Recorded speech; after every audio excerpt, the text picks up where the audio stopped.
Assalamualaikum warahmatullahi wabarakatuh. Sebelumnya perkenalkan, nama saya Alivia Malasari. Saya dari IKIP jurusan PLB. Di sini saya akan mempresentasikan mata kuliah pedagogik dan ortodidaktik dengan tema yaitu Gifted and Talented. Langsung saja, saya di sini akan menerangkan tentang pengertian yang pertama, gifted. Istilah gifted ditunjukkan untuk orang, anak didik atau siswa yang memiliki kemampuan akademis yang tinggi yang ditandai dengan didapatkannya skor IQ yang tinggi pada pengerjaan tes kecerdasan atau intelijensi. Yang kedua yaitu tentang talented. Talented adalah kebalikannya yang ditujukan untuk orang yang memiliki kemampuan unggul dalam bidang akademis yang khusus. Seperti apa? Matematika, bahasa, juga bidang seni, musik, drama. Jadi, kalau gifted itu ditunjukkan untuk kemampuan akademis secara umum. Sedangkan talented ditunjukkan untuk kecerdasan unggul, yaitu bidang akademis khusus dan non-akademis. Selanjutnya yaitu tentang bakat.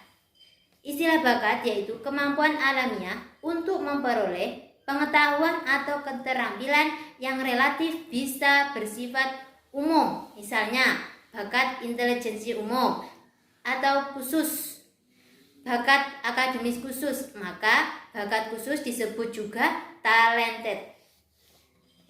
Yang kedua yaitu tentang karakteristik anak berbakat. Karakteristik anak berbakat di sini ada dua pendapat, yaitu yang pertama menurut Renzulli dan kawan-kawan. Menurut Renzulli dan kawan-kawan, yang pertama adalah kemampuan di atas rata-rata kreativitas. Kemampuan di atas rata-rata tidak berarti bahwa kemampuan itu harus unggul. Yang pokok ialah kemampuan itu harus cukup diimbangi oleh kreativitas dan tanggung jawab terhadap tugas. Selain itu, yang dimaksud dengan kemampuan umum ialah suatu bidang kemampuan umum yang biasanya diukur dengan tes intelijensi, tes prestasi atau assessment test, tes bakat atau aptitude test atau tes kemampuan mental. Yaitu yang kedua tentang tanggung jawab atau pengikatan diri terhadap tugas. Tanggung jawab atau pengikatan diri terhadap tugas menunjuk pada semangat dan motivasi untuk mengerjakan dan menyelesaikan suatu tugas, suatu pengikatan diri dari dalam. Jadi, bukan tanggung jawab yang diterima dari luar. Sedangkan menurut Ellen Wiener itu ada 3, yaitu lebih maju. Anak yang berbakat lebih tepat matang. Mereka menguasai suatu bidang lebih awal dari rekan-rekan sebayanya, dan bidang yang mereka minati mereka belajar dengan mudah, hampir tanpa usaha, dikehendaki anak-anak pada umumnya. Yang kedua yaitu tentang memiliki irama sendiri. Anak berbakat belajar dengan cara yang secara kualitatif berbeda dengan anak-anak pada umumnya. Mereka hanya butuh bantuan minimal dari orang dewasa dalam belajar. Yang ketiga yaitu tentang hasrat untuk menjadi seorang ahli. Anak-anak yang berbakat memiliki ambisi memahami bidang di mana mereka memiliki kemampuan yang tinggi. Mereka menunjukkan minat yang kuat dan obsesif serta kearifan dan kemampuan untuk berfokus. Untuk yang ketiga yaitu tentang identifikasi anak berbakat. dibedakan menjadi 4. Yang pertama yaitu pendekatan psikometri. Pendekatan psikometri yaitu suatu teknik yang dipakai untuk melakukan penilaian pengukuran aspek psikis antara lain dengan tes intelijensi, tes prestasi belajar, tes bakat dan kemampuan khusus yang meliputi kreativitas, penalaran, bakat mekanik, angka-angka dan kemampuan-kemampuan verbal. Yang kedua yaitu hal-hal yang terlihat dalam perkembangan. Identifikasi bisa dilakukan oleh guru atau orang tua yang mengamati dan mencatat adanya perkembangan yang berbeda dibanding pada umumnya karena lebih cepat.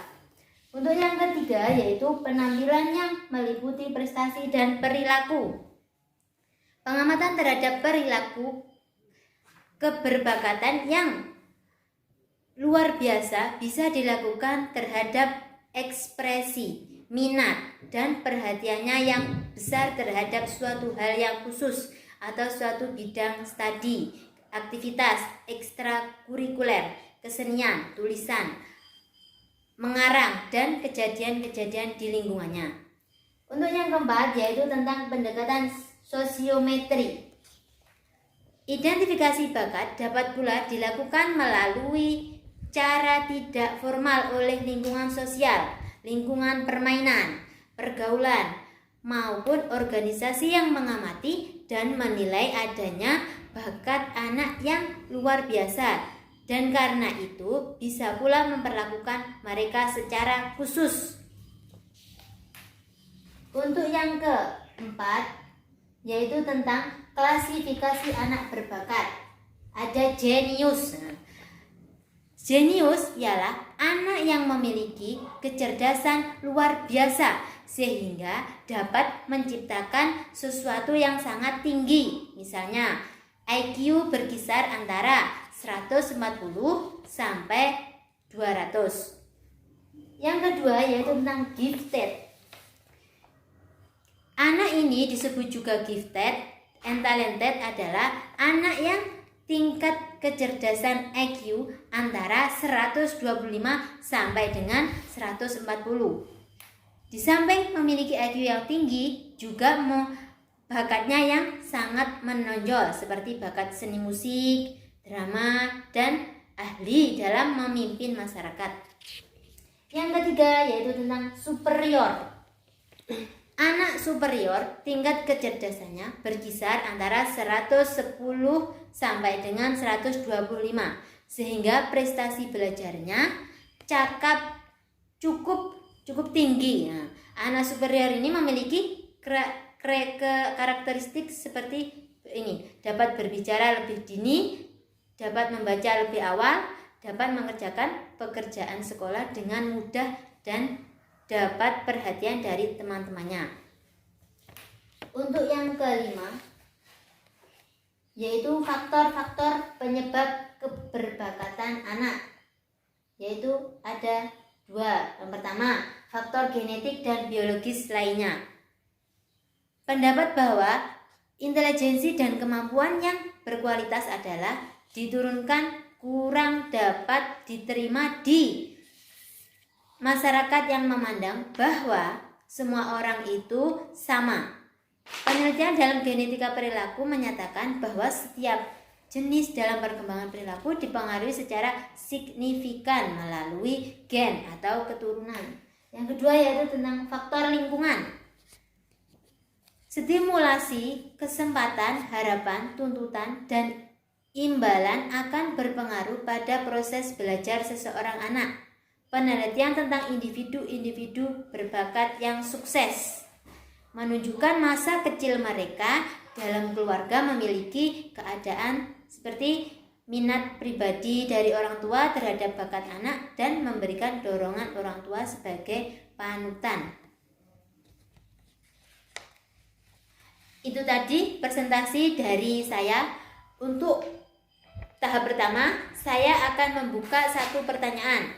Silakan kepada teman-teman semuanya yang akan memberikan pertanyaan. Silakan. Pertanyaan pertama, Ya. apa bedanya antara genius dan gifted? Ya, baik, terima kasih. Saya akan memending dulu dari pertanyaan Anda. Setelah itu, sampai saya tutup dulu pertanyaannya. Yang kedua, tahap kedua saya akan membuka lagi pertanyaan 1. Silakan untuk yang pertanyaan kedua. Oke, pertanyaan kedua, apa faktor yang mempengaruhi bakat seseorang dapat terwujud? Ya, baiklah. Itu pertanyaan ya, saya jawab dulu sebentar. Saya mau mencari informasi dulu sebentar. Ya.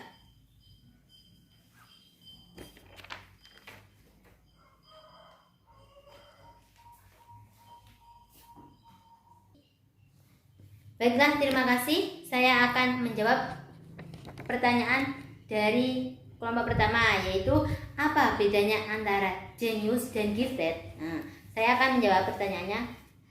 Jenius ialah anak yang memiliki kecerdasan luar biasa sehingga dapat menciptakan sesuatu yang sangat tinggi nilainya. IQ-nya berkisar antara 140 sampai 200. Sedangkan gifted adalah anak yang tingkat kecerdasannya atau IQ antara 125 sampai 140. Bagaimana dengan jawaban ini? Sudah puaskah? Dah. Ya, terima kasih. Selanjutnya saya akan melanjutkan jawaban pertanyaan dari tahap yang kedua, yaitu apa faktor yang mempengaruhi bakat seseorang dapat terwujud? Nah, faktor yang mempengaruhi bakat seseorang dapat terwujud ditentukan oleh keadaan lingkungan seseorang seperti apa, kesempatan, sarana dan prasarana yang tersedia. Itu bagaimana? Jawabannya sangat singkat. Bagaimana? Setuju gak? Setuju. Ya, terima kasih. Sekian itu tadi presentasi dari saya. Saya di sini akan menyimpulkan presentasi saya. Kesimpulannya yaitu ada beberapa faktor yang menentukan sejauh mana bakat seseorang dapat terwujud. Faktor-faktor itu sebagian ditentukan oleh keadaan lingkungan seseorang, seperti kesempatan, sarana dan prasarana yang tersedia, dukungan dan dorongan orang tua, taraf sosial, ekonomi orang tua, arah kota dan tempat tinggal. Selain itu, bahwa anak-anak berbakat memiliki karakteristik belajar yang berbeda-beda dengan anak-anak normal. Mereka cenderung memiliki kelebihan menonjol dalam kosakata dan menggunakannya secara luwes, memiliki informasi yang kaya, cepat dalam menguasai bahan pelajaran. Itu tadi presentasi dari saya. Saya di sini saya akhiri, apabila ada yang salah saya akhiri. Wassalamualaikum warahmatullahi wabarakatuh.